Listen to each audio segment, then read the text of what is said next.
नाही नाही थांब थांब थांब थांब तुम्ही ना असे ऐकायचेच नाही. अरे तू तरी काय करायला लागला रे इथं? तुला नाही कळत का? हे पोरं पळालं का? काय गाडी पाहिली नाही का काय केली यांनी? हे आत्या काय चाललंय हे सगळं? कशी मुलं बघत होती माझ्याकडे? किती ऑकवर्ड वाटत होतं मला. काय वाटत होतं? म्हणजे असे डोळे मोठे करून बघत होते माझ्याकडे. झोपले होते ना मी. अगं लहान पोरं आहेत ती, गाडीत कोण झोपलं म्हणून बघत असतील. असं कसं असं कसं? बरं त्यांचं सोड, तू गाडीत का झोपली होतीस? ते तिथे घरात एवढ्या गरमीत झोपच लागत नव्हती मला. कसे झोपता तुम्ही? बाई आम्हाला सवय आहे. आता तुला त्या गार हवेची सवय, आमच्यासारख्या झोपडीत कशी झोप येणार तुला? पण गाडीत तरी व्यवस्थित झोप लागली ना ग? अगं अंग बिंग नाही ना अवघडलं? नाही.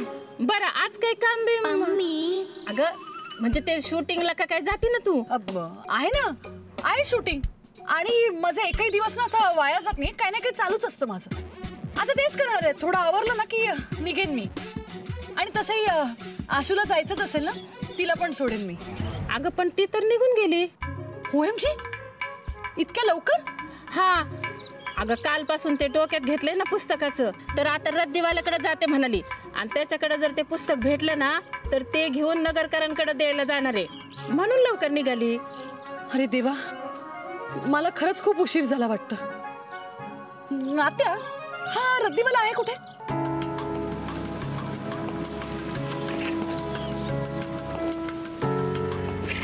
दादा.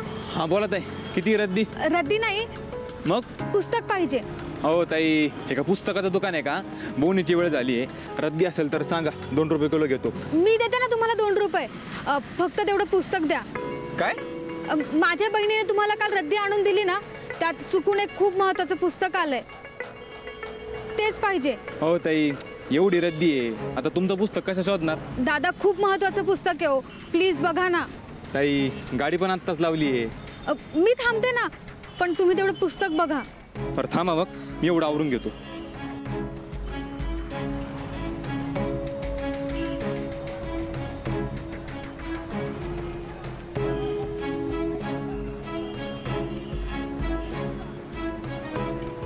ही आहे कालची रद्दी, पायात सापडत आहे का?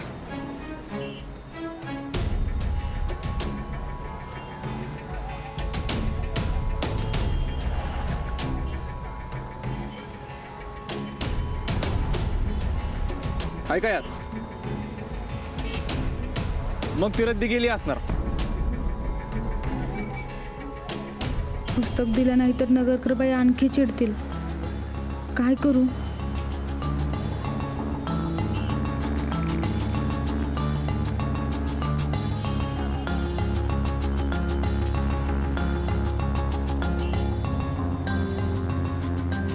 दादा, ह्या गट्ट्यात बघा ना, आम्ही जे शिलाईचे कामं करतो ना त्याची मापं आहेत ह्या पानावर.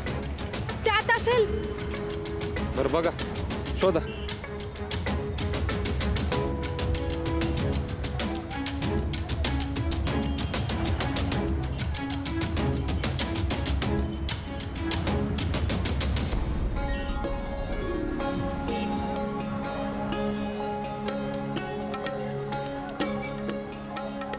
सापडलं पुस्तक. दादा थँक्यू. हा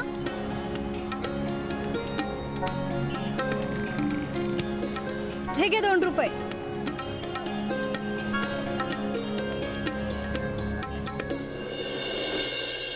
झेंडू, आशू गेली तेव्हा तुम्हाला उठवलं का नाही? सॉरी पम्मी दी, मी झोपले होते तेव्हा.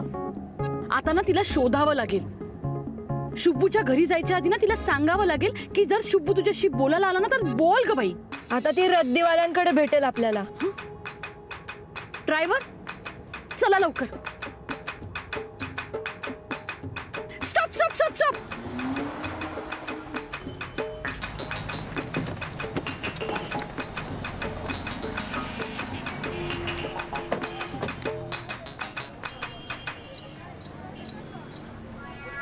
रद्दीवाले भैयाजी.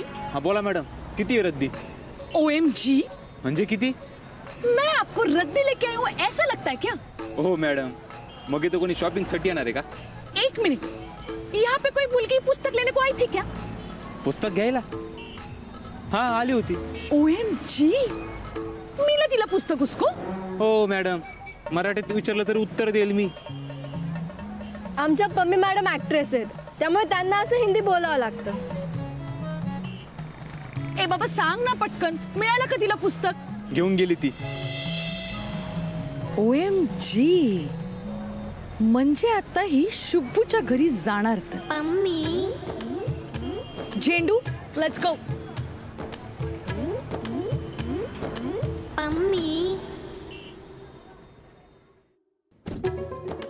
Driver, let's go. ए झेंडू, लक्ष ठेव, बघ कुठे आशू दिसते का ते. चल.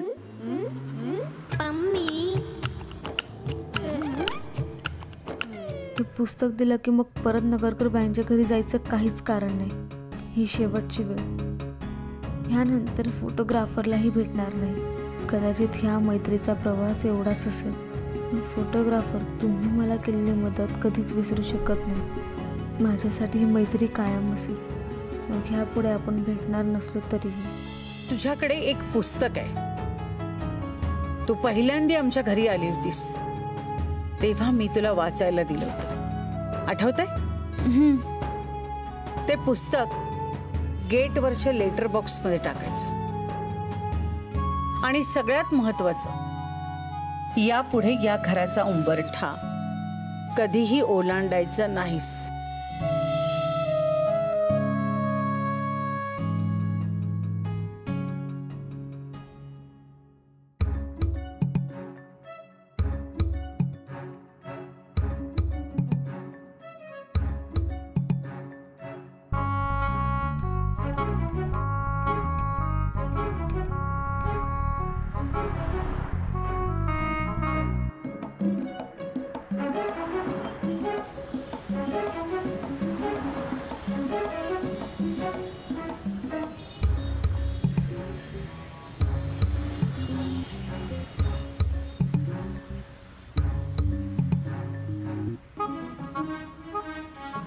Stop stop stop stop. Ashu Ashu,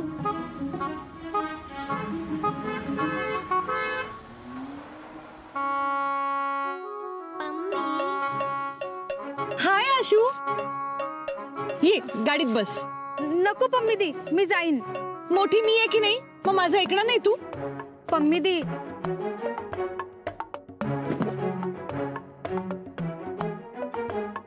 Ashu, आता जोपर्यंत तू गाडीत बसत नाही ना तोपर्यंत मी इथेच उभी राहणार आहे, सन मध्ये. होऊ दे मला टॅन. आणि मला होणारा त्रास जर तुला बघायचा नसेल ना तर चल ना गाडीत बस.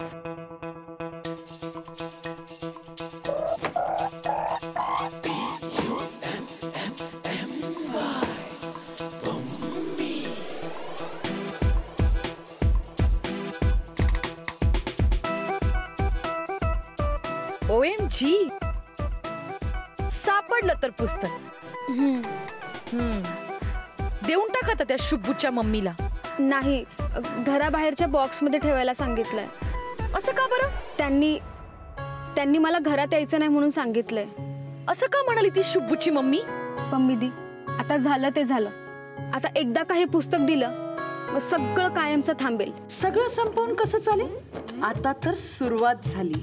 शुभूची मम्मी, ज्या मुलीला तू घरात येऊ नको म्हणून सांगितलंस तिला मी कायमची तुझ्या घरात पाठवणार आहे. ड्रायव्हर, लेट्स गो.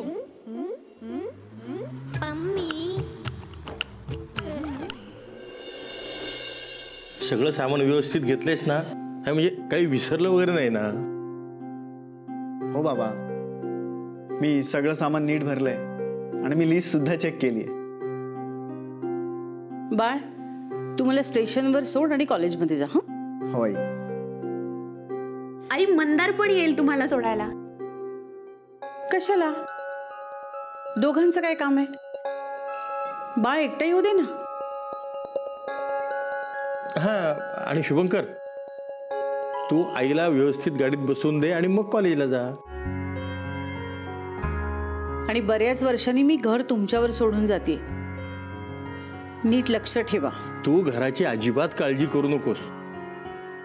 मी आहे ना. मी मुलांकडे सुद्धा नीट लक्ष देतो. ते ठेवालेच हो, पण तुम्ही तुमच्या तब्येतीकडे लक्ष द्या. कविता, यांचा चहा दिवसभरात एखाद्या वेळेला बंद. हो आई, तुमच्या शब्दाबाहेर आहे का मी? आणि तुम्ही तुमच्या गोळ्याही वेळेवर घेत जा. हो. बाळ, तू सुद्धा कॉलेजमधून वेळेवर येत जा. हा. हो आई. आणि कविता. हो आई. हे बघ, घरात कोणी असो वा नसो, तू या घरातली बाई आहेस. घरात नीट लक्ष दे. नाही, हे आहेतच, पण तरी सुद्धा तुझं लक्ष हवं घरावर. हो आई, मी घराकडे चांगलंच लक्ष ठेवीन आणि ती अश्विनी घरात येणार नाही ह्याची पण काळजी घेईल.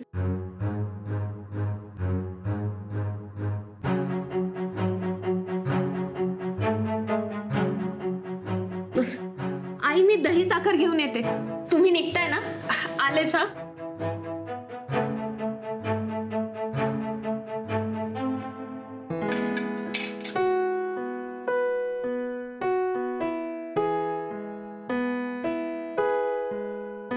तू इथे काय करतोयस?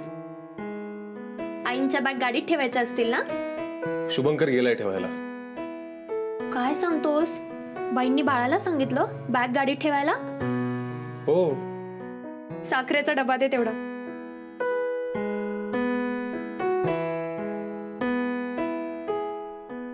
कविता, तू आता आईसमोर अश्विनीचा विषय काढायची काय गरज होती? काय गरज होती म्हणजे? आईंच्या मागे ती मुलगी इथे आली, मग कुणीतरी लक्ष ठेवायला नको का? हो कविता, लक्ष ठेवायला हवं आणि तू ठेवशीलही. पण कविता, आत्ता तिचा विषय काढायची काहीच गरज नव्हती. उगाच आईला जाताना टेन्शन कशाला द्यायचं? आणि तसे नेहमी शाळेत गेल्यानंतर घरात काय होतंय, शुभंकर घरी आला का, मंदार घरी आला का, बाबांनी त्यांच्या गोळ्या नीट घेतल्या का, या सगळ्या गोष्टींचा विचार सतत करत असते आई. आणि हे सगळं प्रकरण एवढं मोठं झालंय ना, मला खरंच असं वाटत नाही की तिच्या बाकीच्या कामांच्या टेन्शनमध्ये ना तिला अजून काही नवीन टेन्शन द्यायला मला नाही आवडणार. आईंना येणाऱ्या टेन्शनचा तू काय एवढा विचार करतोयस? ज्याच्यामुळे टेन्शन आलंय तो शुभंकर तर मुख घेऊन गप्प बसलाय.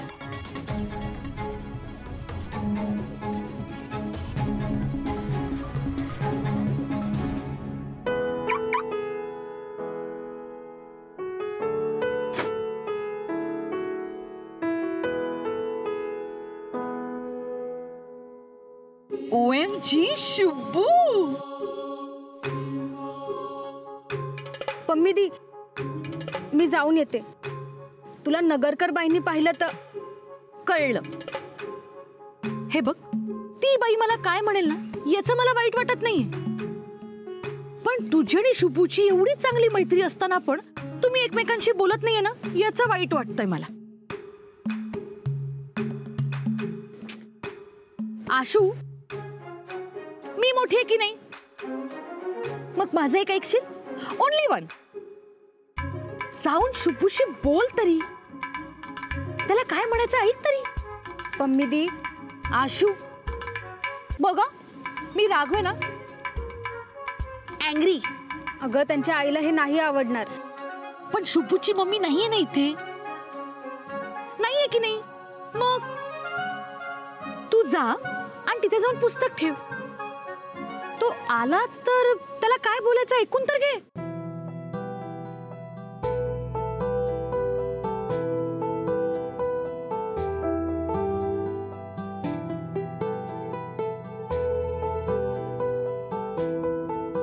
जा.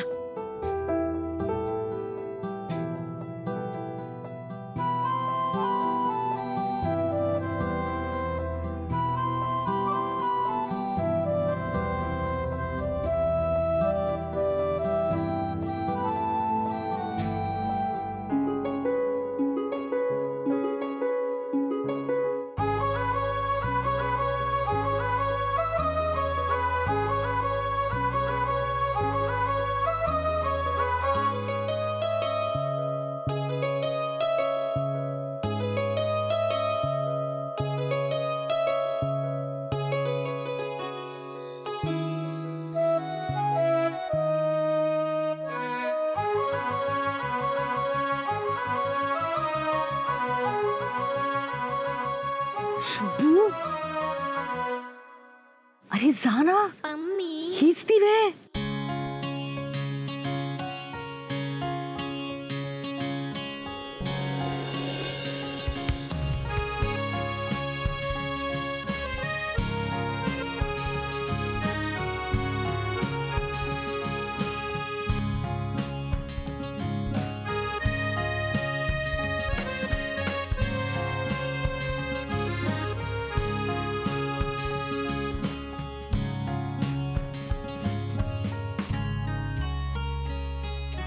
OMG, how sweet!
OMG, शुभूची मम्मी. व्यवस्थित जा आणि पोहोचल्यावर फोन कर. हो आणि काळजी घे जरा स्वतःची. हो, तुम्ही काळजी घ्या. आई, काळजी तर घ्यायलाच हवी ना.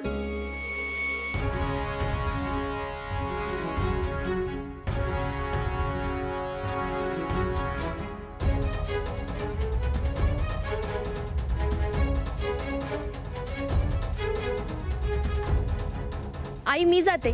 तुम्ही माझ्यावर जबाबदारी दिली आहे ना. हो, पण मी नसताना.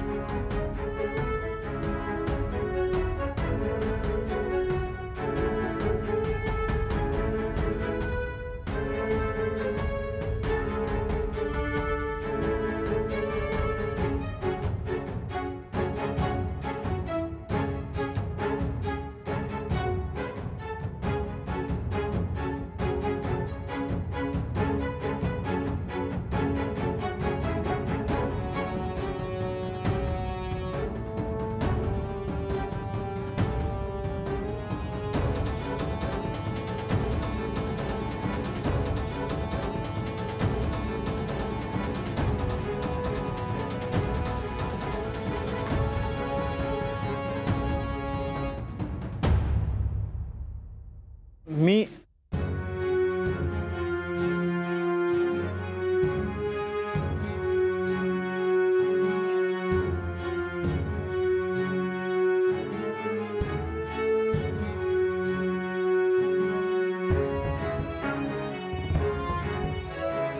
मुलींनी दिलेला शब्द पाळलाय.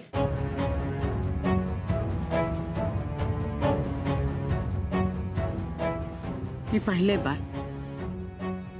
मी आता मुंबईला जाते, पण या दिवसात तूही तिला भेटणार नाहीस याची काळजी घे.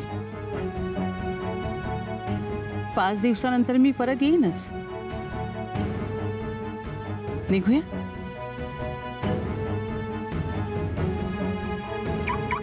शुभूची मम्मी, जा, खुशाल जा. आशू आणि शुभूला एकमेकांच्या समोर यायला देत नाहीस का? बर, आता तू परत आल्यावर नाही ना दोघांना गळ्यात गळे घातलेलं बघितलंस तर नाव नाही लावणार मी पम्मी. कारण पम्मी तिथे काय कमी.